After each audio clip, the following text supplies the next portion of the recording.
uste gutxi gora bera edo zergatik daukate garrantzia garaietako euskal emakumeak. Eta, aritzeko zondo kontatu du zen izan zen mundu hori, berezik dozan, baina uste dut pixka bat estrapolatu daudela Euskal Herria osoan, eta hasiera kontatzen ere zen izan zen emakumeen papera. Nire ustez dudarik gabe funtsezkoa.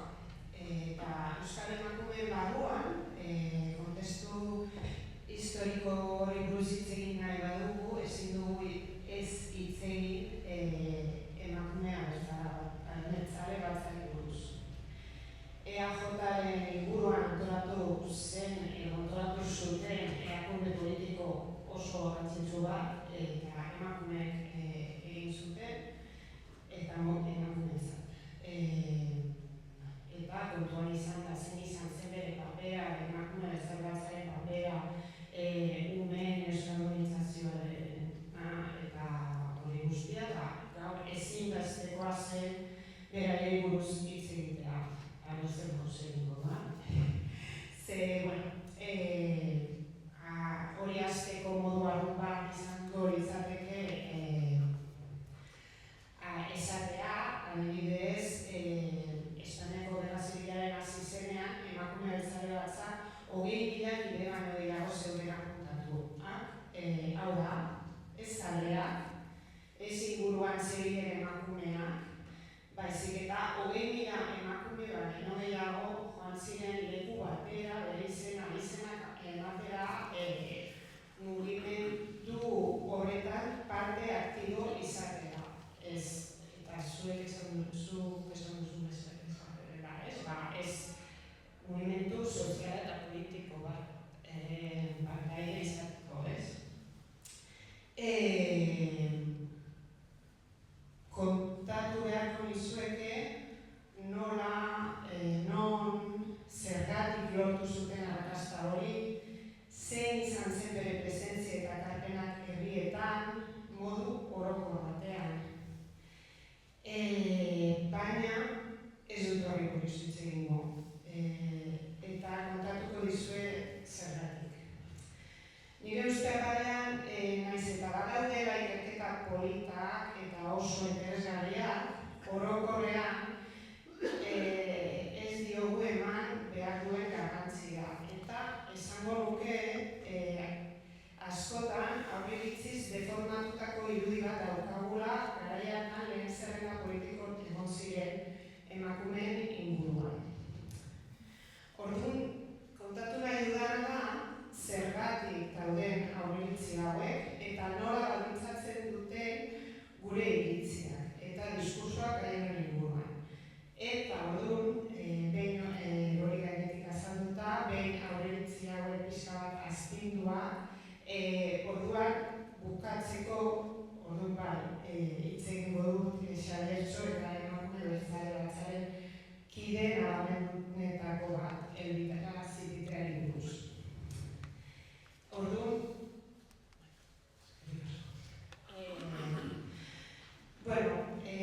hasiko naiz,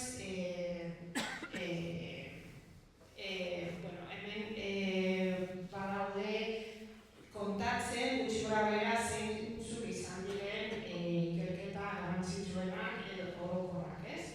Lehenengoa ezin da ez aipatu Polikarpo Larrañagaren liburua. Ez da liburua bakarrik, liburu batzuk dira, eta liburua ez dago gaizki, datu asko daudelako, baina kontuan izan behar dugu Polikarpo Larrañagak EAJ-ko egateriko kide bat izan zela, garai hartan egindako ikerketa bat dela, eta gizon bat zera hori ere kontuan izan behar dugu. Adibidez, ikusteko gutxi horabera zein den liburuaren tona, irakurriko dizuet hasiera pixka bat, introducción. No es posible ni justo olvidar al maestro, el fundador del Partido Nacionalista Vasco, Sabina Arana Goiti, al historiar la admirable organización de Emakume Abertzale Batza. Esta brillante organización de la mujer patriota es floración espléndida y derechora del resurgimiento vasco. En su clarividencia de patriota, Sabino Arana predijo el papel decisivo de la mujer vasca en el triunfo de la libertad de la patria. Ikusten da, ez dut jarraituko, ikusten den bezala, Polikarpok esaten digu, Sabino Arana aurrezanagatik sortu zen erakunde hori, ez? Sabinok izan zen beharrezkoa inspiratzailea naiz eta Emakume Abertzale Batza sortu zenean Sabino Arana jara hilda zegoen, baina beharrezkoa zen gizon bat atzean egotea, ez? Pentsatu dezakegu, badakizue, ez gara hartako gizonak. Baina nik uste dut arazoa ez dela Polikarpo Larrañagaren liburua. Pentsatzen dut, jada horrelako irakurketa matxista badaki dugu identifikatzen. Arazoa etortzen da printzipioz gure lubakian berean egonda direnek irakurketa berbera egiten dutenean. Arazo nagusia nire ustez eztea da. 80. hamarkadan Mercedes Ugalde egin zuen tesi doktorala Emakume Abertzale Batzari buruz.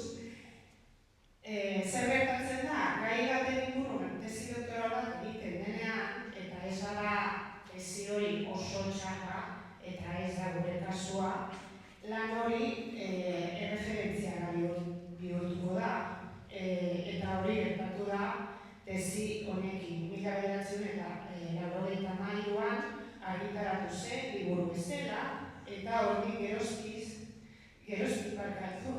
Inork ez du gai horri buruz ezin du gai horri buruz liburu hori aipatu gabe. Liburu hori dudarik gabe ikerketa sakona da, ondo eginda, baina nik esan nahi dudana da ez dudala konpartitzen ikuspuntua, nolabait esateko. Eta nire ustez datuen interpretazioa gaizki egiten du. Eta, ikusiko. Eta, segurazko edo nahi gabe, esango nuke liburuaren tesi nagusia dela Euskal Emakumeen Agentziaren ukapena. Zer gertatzen da?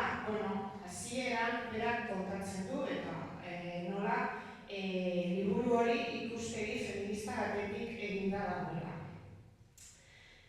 Eta nola posible ikuspegi feminista batetik egindako liburu bat izatea Euskal Emakumeen Agentziaren ukapena. Ez naiz orainaz hasiko teorizatzen feminismoaren korrektore ezberdinen buruz, ez naizelako nire abitua eta ez dakit hainbeste hori buruz, baina esango nuke laburbilduz izan dezakegula bere feminismoa, Mercedes Ugaldearen feminismoa, feminismo hegemonikoa dela, hau da kultura hegemonikotik egitako feminismo bat, eta horrek hemen esan nahi du Estatu Espainolen markotik edo Marko Espainolen barruan egindako dela, eta Marko Espainolen barruan oso normalizatuta dago euskal kulturaren inguruan aurreritziak, ez ezagutzak eta askotan mespretsuak egotea. Eta nik uste dut hori nabaritzen dela liburuan. Adibide nabarmena da niretzat hurrengo baieztapena, tesiaren ondorioa. Creo haber demostrado que las mujeres, ahora Emakume Abertzale Batza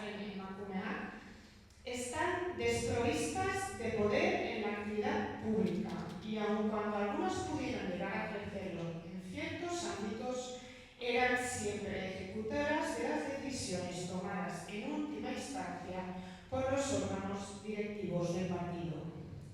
Nik ez dut uste hori esango zuenik emakume madrildarrei buruz, adibidez. Hurrengo adibidea. Momentu batean esaten dugu. No podían evitar sentirse inseguras en una tarea a la que nunca se habían dedicado. Bueno, hasteko no podían evitar sentirse inseguras hori iritzi da, ezin duzu hori probatu. Eta gero esaten du, zergatik no podían evitar sentirse inseguras. Desde el primer momento trataron de ocultar su identidad evitando firmar sus artículos. Zergatik egin dute horrela, hori ez da egia. Hau da, berak nola egiten du, nola razoitzen du, ez? Bere interpretazioa da, nola ez zuten bere artikuloak firmatzen eta ez izena erabiltzen dituela, nola hori dituen barkatu horrek esan edu lotza zekatela, porque no podían evitar sentirse inseguras. Zer gertatzen da?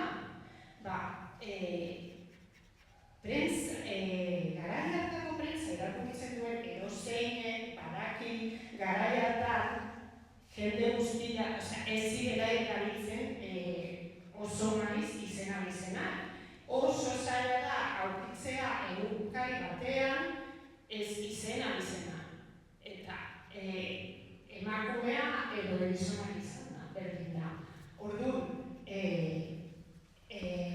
oinarritzen da, gauza bat esateko, gizon horrean ez. Edo agian ez daki berak, hori. Gauza asko daude esateko ikerketa honen inguruan. Nik nahiko nuke zuek erditzeko ideia honekin, eta da, Mercedes orokorrean baieztatzen duela polikarpolararen hasiera euskal emakumeak politizatu ziren euskal gizonak nahi izan zutelako. Jarretuko dut, ze orain gertatzen da, edo kontua da, ni orain jakin aldizkarentzat egiten ari naiz lan baterako irakurtzen ari naiz gaiatako prentza. Irakurketa oso interesgarria da,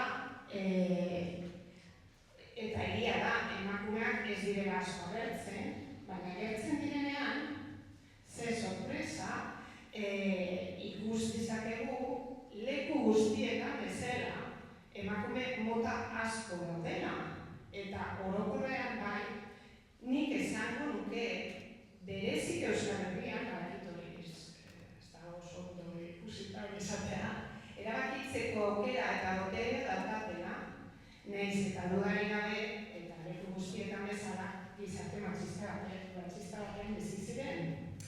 Eta zuekin konpartituko ditut zatitxo batzuk, eta bietan esango nuke ondo sartzen direla, ondo sartzen dela Euskal Emakumeen Agentzia hori, ez? Hau da, erabakitzeko eta jarduentzeko ahalmena. Lehenengoa. Bai. Ezinezkoa da hori irakurtzea, ikusten bezala, banatu ditugu testua, eta hemen ere ez da zuzendu ikusten, baina ez dugu baina pentsatu dut egiten duen gauza bera.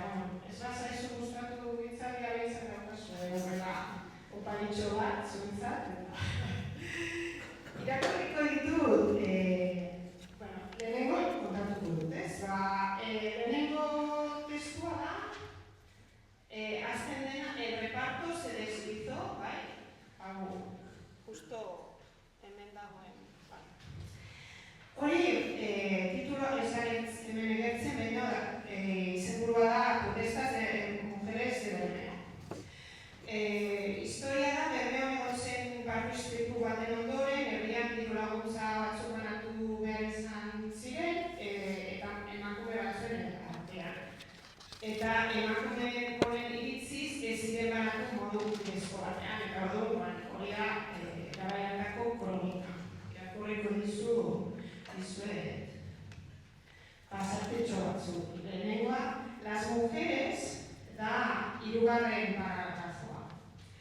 Las mujeres, momentos antes cabizbajas, abatidísimas, voceaban furiosamente, palomoteaban, manoteaban y amenazaban con invadir el estrado. Las unas pedían a grito pelado que se les entregase toda la cantidad recaudada, las otras que se hicieran más justamente el reparto. Eta pizka aurrerago, baina ez dakit oso mandaban. Las mujeres protestantes se estacionaron en la calle donde continuó el alboroto sin que bastase a dominarlo la presencia de numerosas fuerzas de la Guardia Civil. Hurrengo adibidea, debako modistia. Bueno, hori beste pasadizo bat. Garaiatan, egia da, eta hori oso bai interesgarria dela iruditzen zait.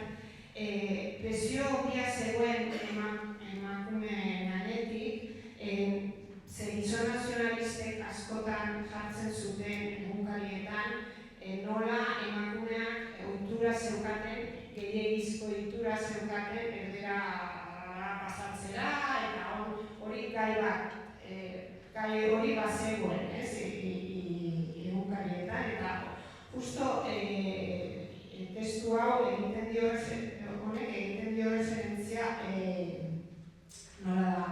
Momentu batean, Euskadi egunkarian, gizon batek egiten du testu berritxo bat esanez, berritxiki bat esanez, debako jostunek ohitura gehiago zeukaten euskaztelaniaz hitz egiteko, ez? Eta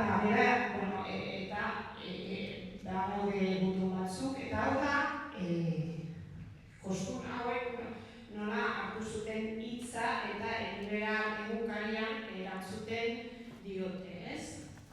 Eta hasten da atzean dagoen testua, bigarren paragrafoan, irakurriko dut berriro zatitxo bat. Léase nuestro comunicado y dígasenos dónde mencionamos para nada a los nacionalistas que viven en Euskadi, ni dónde decimos nada del Batzoki. Son ganas de enredar, afirmar otra cosa. Bien concretamente nos dirigíamos a los que se entretienen en escribir cartas de tan pésimo gusto como la que impugnábamos, y a los que en vez de proceder como Quiriquina indicaba, se pasan muchísimo tiempo en las librerías y en otros sitios hablando, y claro, con relación a nosotras, lo que no deben, aunque no sea más que por galantería. Bueno, testu guzti oso ondo dago, eta nabarmena da, emakume honen erantzun azkarra, eta nire ustez ondo idatzita dago, eta nola dakiten bere burua defendatzen, ez? Eta kuriosoa, bitxia izan zen, ze hain ondo zegoen testua, gero esan zuten Euskadi egunkariako batzuek esan zuten hori segurazko gizon batek idatzi zuela. Eta hori ere badakizue nahiko arrunta dela esatea zerbait edo arrunta zela, esatea zerbait ondo erantzin zegoenean, hori zinezkoa da, hori emakumeak dira esatea, ez? Eta, bueno, pentsatzekoa zen, ja, 1983an, hori zalantzan jartzea zailago izan beharko zen, ez? Baina, Mercedes Ugandek ere bere liburuan zalantzan jartzen du niretzat hitzaldi oso garrantzitsua. Kontua da, Paulina Ramos hitzaldi oso garrantzitsua eman zuen, zergatik da garrantzitsua hitzaldi hori, hitzaldi honekin, La Mujer Patriota izeneko hitzaldi honekin, ematen dio, edo hasten da emakume abertzale batzaren ibilbidea.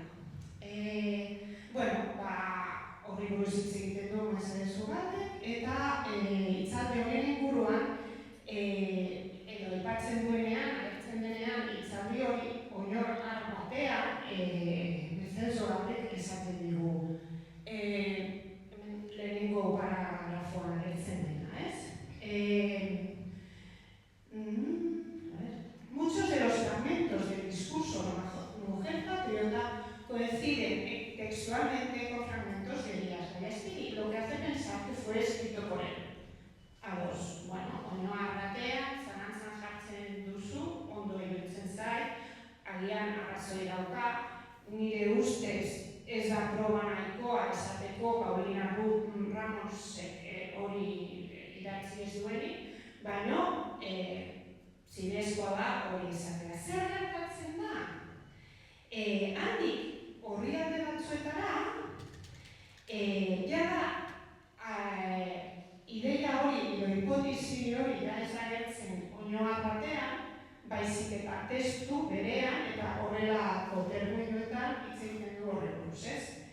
En la aparente dirección de todas ellas influyó quizás el hecho de que la iniciativa y la dirección del proyecto Abertzale Batzaren Sorrera estaba en manos de varones, sin que ellas pudieran ejercer el más mínimo control sobre ello. Prueba de ello, era que el mismo discurso de Paulina Ramos, una mujer culta con capacidad para escribir por ella misma, había sido escrito por Elías Gallástegui. Hau da, ja, zuzenean lehenengo esaten duena hipotesi bezala egia bihurtzen duen. Eta, hori adibide batzuk dira, bakarrik, baina zer gertatzen da? Egia da, hori guztia esaten duena ez dela aldu izan hori dudarik gabe hipotesia da eta horretarako daude ikerketa akademikoa. Nire ustez arazoa da hori eztabaida ez jartzea. Hau da, behin hori idatzita inork ez esatea ezer honen inguruan. Eta behin eta berriro errepikatzea gauza batzuek eta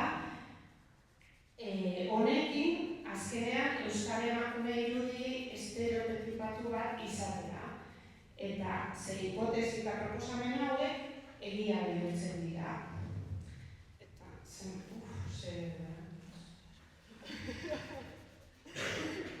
hori kontatutako. Eta, aurreritzi eta estereotipatu hauek eragina daukate beste gauza batzuei buruz hitz egiten dugunean, edo interpretatzen, edo zuk esan duzun bezala, ideia honekin joaten bagara zerbait ikustera edo irakurtzera edo hori, badaude gauza batzuk ez ditugu ulertzen.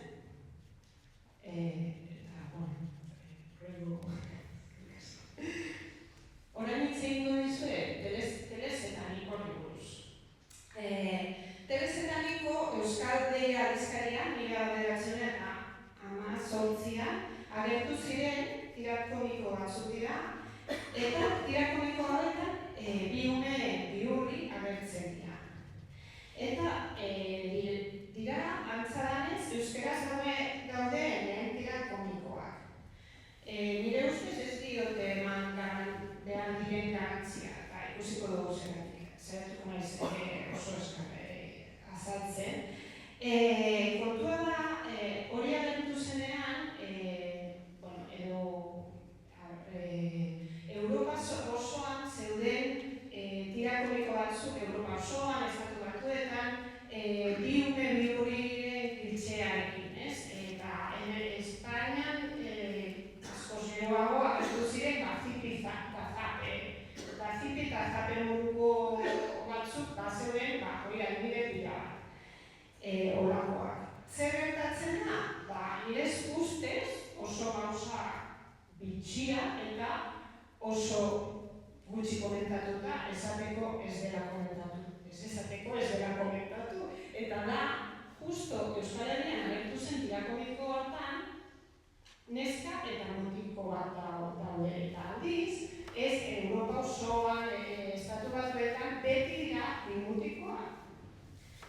Eta zergatik, ez dakigu.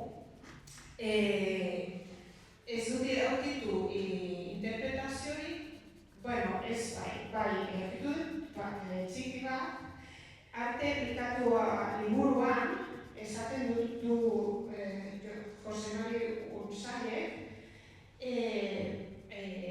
komiki horri buruz, historiotxo horiek egileen asmo ezen arau soziologikoak urratzen. Gizonezko eta emakumezkoen rol banaketa tradizionalari dion begiruneari erreparatu ohartuko garenez. Telez, txapel eta abarkekiko motila hartuko dute, eta honekin gelditu, hartuko motila hartuko du beti aurrera ekintzak burutzarekoan, eta baita bizkorragoa agertu ere, niko neskakilaren aurrean. Mutikoa eta niko neska. Eta eratu horrekin, beti aurrera ekintza, mutikoa. Eta bizkorragoa, mutikoa. Eta orain ikusiko dugu, abideratzen, ondo ikusten dira. Ikusten da, oso historia xupea eta zartzen dira Telez eta niko txapel eta batera. Ikusten dute aukera bat zerbait egiteko eta hori bai, Telezek esaten dio neskari. Eman soka bat, jarriko dugu hemen eta kuruka egiteko dugu edo jolastuko dugu honekin eta azkenean bukatzen dute lurrera eta dendaria azeratzen da eta kanporatzen ditu, Baina kuriosoena da, bigarren irudian, justo esaten du egileak, nire batez, ezakiguz nork egin zuen, diakomiko hauek.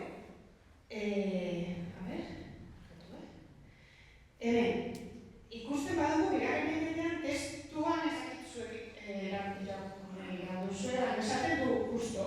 Telez, mutil de berra dan lez, niko, hau da neska, berriz bizkorra. Hau da, esaten duena da, bizkorrena neska dela, urrengo testu. Eta hemen ez ditut irakurriko testua, baina historia ikusten da oso errez. Joaten dira abantzatzera, daude barkuan, neska ikusten du arrain handi bat, bere atzera doa, eta bukatzen du jaizki uretan, Hau da, ez dakit nola egin du, ez dakit zuek zer ikusi duzuen, edo nola ikusten duzuen, baina ni laburbilduz ikusten dut bi ume jolasten, bi ume parekoak, ez dut ikusten genero erroli nabarmendurik, agian zerbait aldatera, ados, baina biak ikusten ditut gorra, eta batez ere konplizeak. Hau da, gainera jolasten elkarrekin, eta hau da oso ezberdina beste adibidearekin, Europako edo Estatu Batuekin konparatuta. Eta, zer gertatzen da, guk daukagun,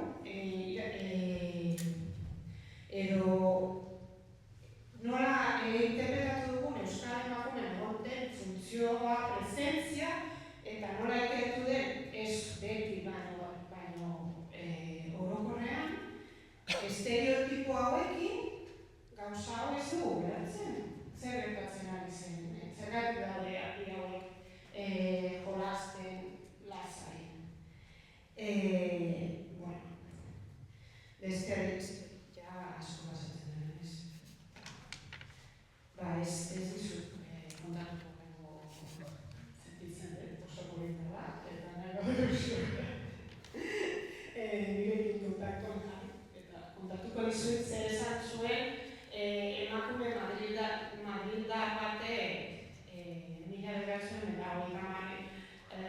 2002an euskal emakumei buruz. Eta bukatzeko,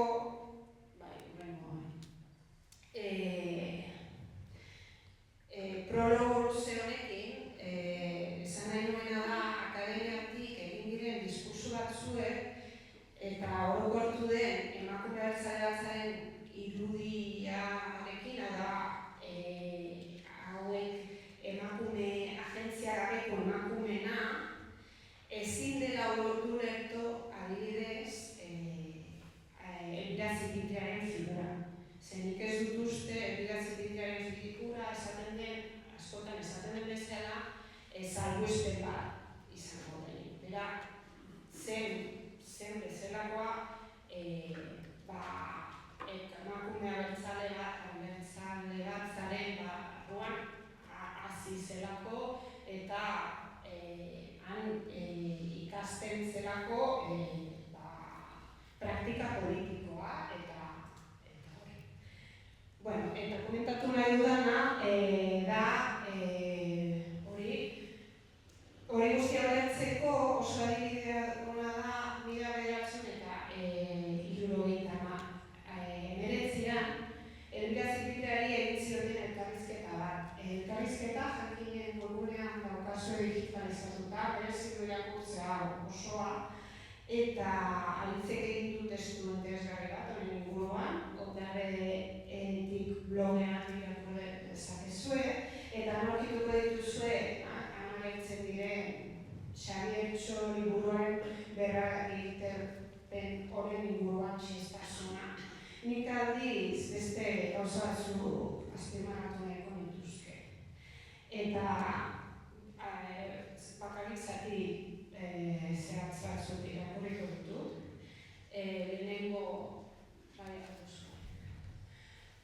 Lehenengoa da, galdetzen diote nola hitz egiten du hori nola egin zen, gaitalpen bat frankismoaren garaian, ez landestinitatea. Eta galdetzen diote, nola gitaratu zen Xabier Txo Bizkaia gerra ondoren gure artean, eta bere erantzuna izan da nahiko aberarea. Esaten du, emakume abertzale batzakoak hasi ginen berriz argitaratu nahi, eta honekin geldeteko nahi.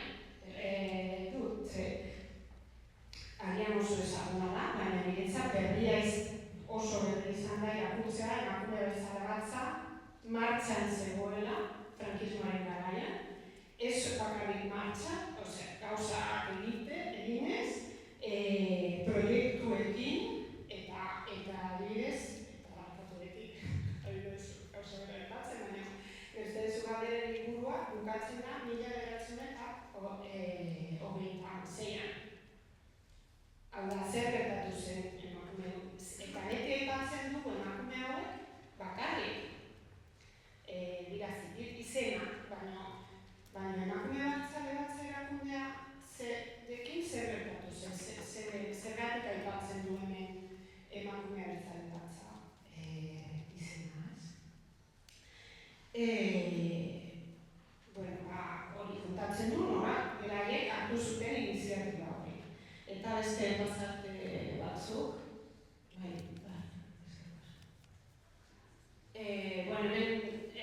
xehestasuna, nola zer egin nahi zuten, nola pixka bat aldatu edo ez, eta azkenean esaten du, ez daude ados, eta hori ere azpimarratu nahi du. Beti, ez dakit elkarrizketa osoan, baina hemen behintzat plurala erabiltzen ari da. Ez du hitz egiten berari buruz, hitz egiten du gu batekin ez, eta hori oso kurioso egin. Eta ez daude ados egin nahi dituen aldaketa batzuekin, eta bere agentzia nabarmenduz, esaten du bigarrenean. Eta gu ezezkoa jakina.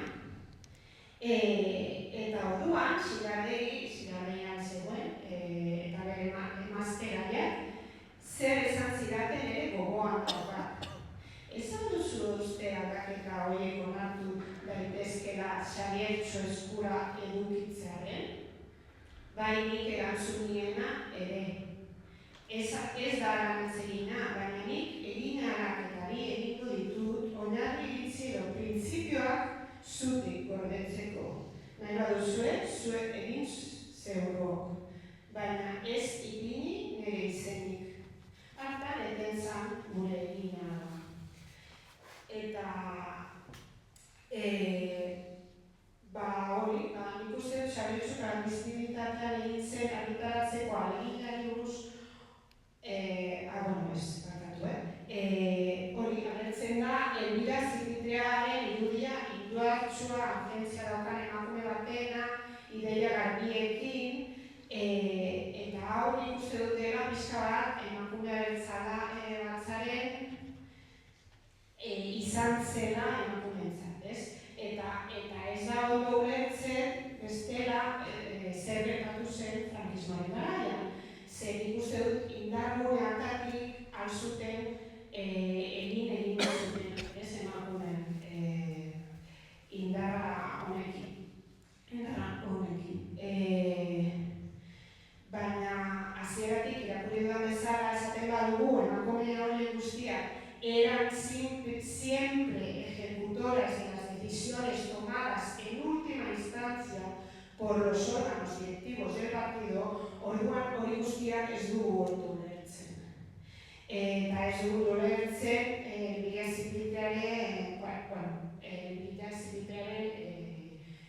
hori guztia, ez? Eta, hori bai, bukatuko dut. Diskulpa agian txiki batekin, ze agian gaur egin behar nuena zen hitz egitea garaiakak emakumei buruz Xabiertxoaren garantzia ulertzeko, eta nik aldrebes egin dut, eta Xabiertxoaren aldizkaria hartu dut aitzaki, eta elkarrizketa hau ere erabili dut zuei erakusteko emakume batzaren izan zuen indarra, zentzu politikoa eta